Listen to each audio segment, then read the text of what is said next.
This is Gary Johnson. Today is the 23rd of June, and we're at the Chicago History Museum.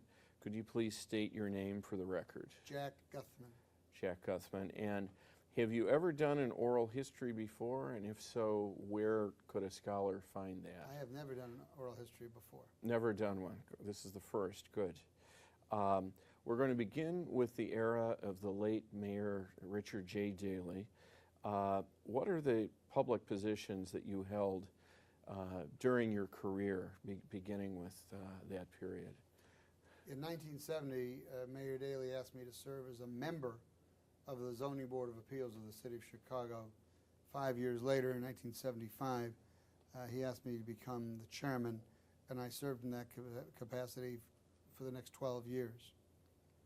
So you did that under successive mayors? Mayor died in '76. I then served under Mike Bolandic.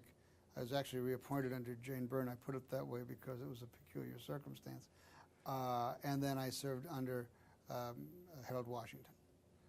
Good. And how was it that you got into this public position? The history of the public position goes back, as it often does, to Chicago politics.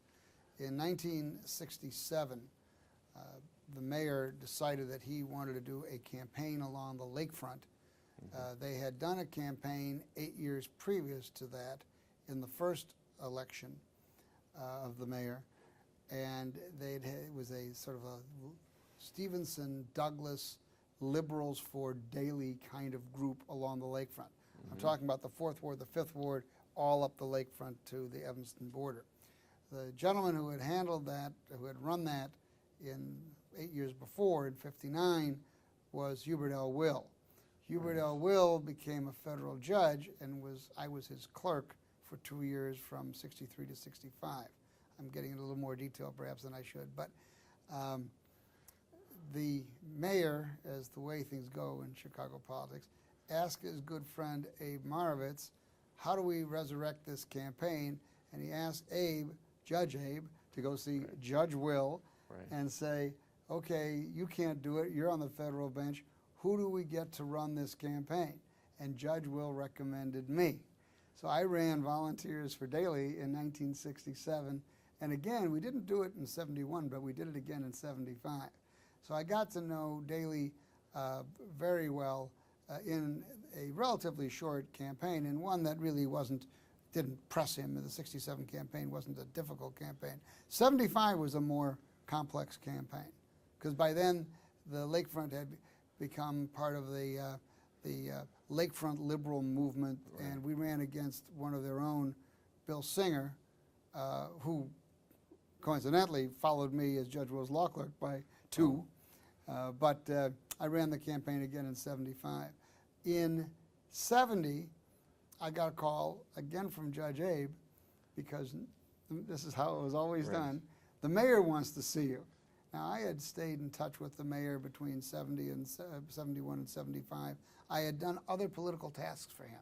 I had other political chores. And I went in to see him, and he said, I want you to sit on the Zoning Board of Appeals. And I said, I'm flattered, Mr. Mayor. I'm happy to serve. As I've always told you, I'd be happy to serve at any time. I immediately went back to the library and found the zoning ordinance, which I'd never seen in my life. It's a true story. Well, why don't we go back a little bit? When was the first time you met Mayor Daley? I first met Mayor Daley when I got a call from Judge Will and Judge Marovitz, I don't recall, probably Judge Will, saying, here's what I've recommended you for. Are you interested? And if so, you ought to go see the mayor. So I called and I had an appointment with the mayor, and the mayor explained that he wanted to do a campaign along the lakefront, and they had some names of some people who had worked previously, and it was my task to put that campaign together. So that was sometime. The primaries then were probably in February and March of '67. This is probably December of '66. And what was your first impression of the mayor? Well, first of all, you're somewhat awed, because you walk into the big office, and this is a man you've heard a lot about. I had no personal contact with him previously. I had been quite aware of him from earlier part of my history with Governor Stevenson, But you are a bit odd. You walk into the big office, and there's a certain amount of. I'm not a shy guy, and I knew how to put a campaign together, I thought. And so your first reaction is, I'm going in to see the mayor. Right. But he was easy to work with, easy to deal with. He was very understanding of what I thought would be needed to be done in the sort of liberals campaign, and said he would cooperate with me, and don't worry about the funding, that'll be there, which is a wonderful thing in today's age. Fundraising is so much part of it. But and I went to work, and the next thing I did is I went out, and I don't know if he advised me to or it was my instincts, I made contact with all the ward committeemen, because the idea of running a separate campaign along the lakefront was of mixed interest to the committeemen. I mean, there was, some were very comfortable with it because Daley wanted it to. George Dunn, for instance, said, okay, I think he might have been a skeptic. 42nd Ward. 42nd Ward. I don't think we had much success in 43 because I think that was still Patty Bawler. Yeah. In 44 it was Jack Merlo, a prince. You know, I remember him telling me, you know, not everybody's going to accept you. I have no problem with this if I can help you. He was the most forthcoming. I don't recall who the other ones were. I think Neil Hartigan might have been the committeeman in 49. That was easy. Neil was a friend. Or easier. But that's how I got to know him, and that's what that was the task. And we put together a citizens committee, and we did events. And did this organization have any life of its own after the campaign? It wasn't intended to. No, it did not, and it was not intended to. We set up a couple of neighborhood offices, and we did some rallies at the offices. And then just the Sunday before, we did a whole series of events up and down, mostly, you know, Clark Street. And he was totally cooperative. I'll tell you one funny story, because we were doing like 4 events, and I had them set up sort of in a cascading way. And that was what I was doing. I was really an event planner, is what I was really doing. I didn't have to raise the money. So between like stops 2 and 3, or maybe 3 and 4, I rode with him. And he said, Jack, I got to ask you a question. Are you moving the crowds? I said, no, Mr. Mayor. No, Mr. Mayor. These people are coming out through locations. Oh, that's funny. I thought it was a great line. That's funny. Well, he had probably seen that happen. Hey, I'm sure he'd seen that happen, and he also seen guys that wanted to gild their own lily. All I wanted to do was, you know, we were going to do something that was to create media attention. That's what you did. Now, was this issue-based? Were there issues? No, not really. No. It's just media-based, event-based.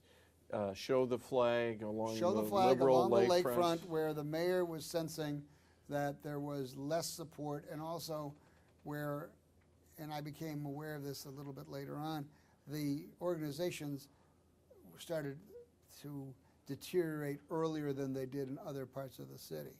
Right.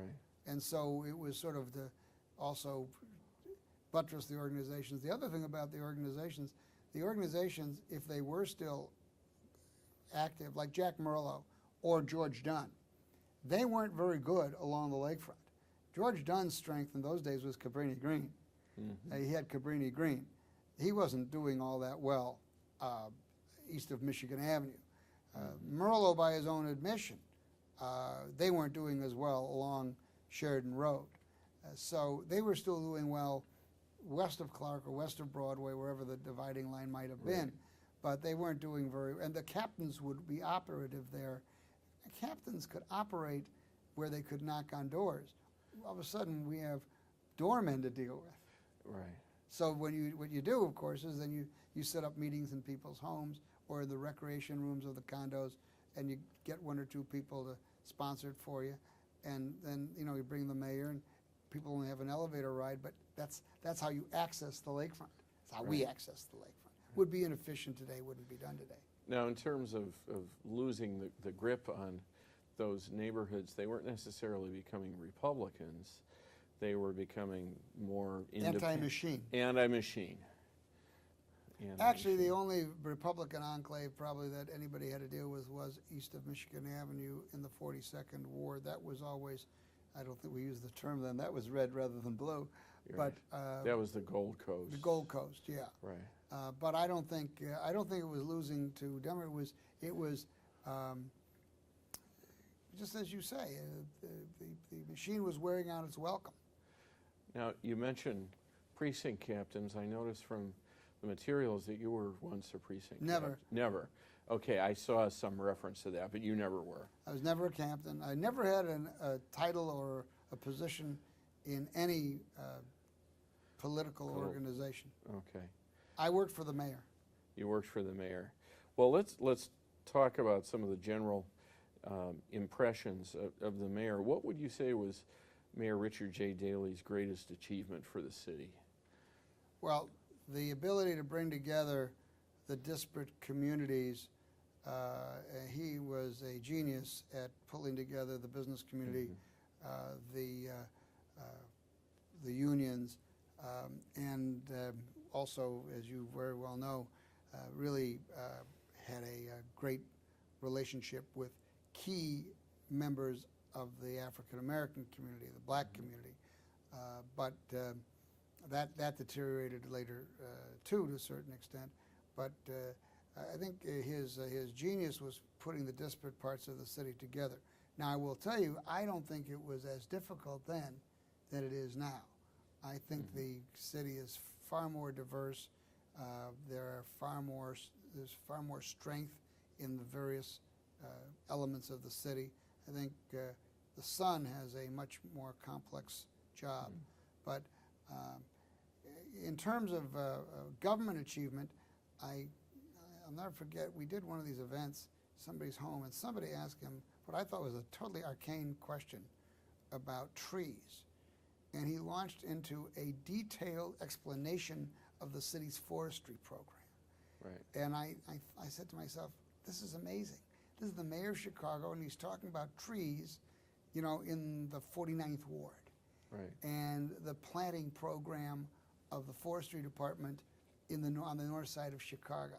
His attention to detail, his understanding of the nuts and bolts of government was, to me, remarkable. The other thing, another achievement, was the people that he pulled in to work around him.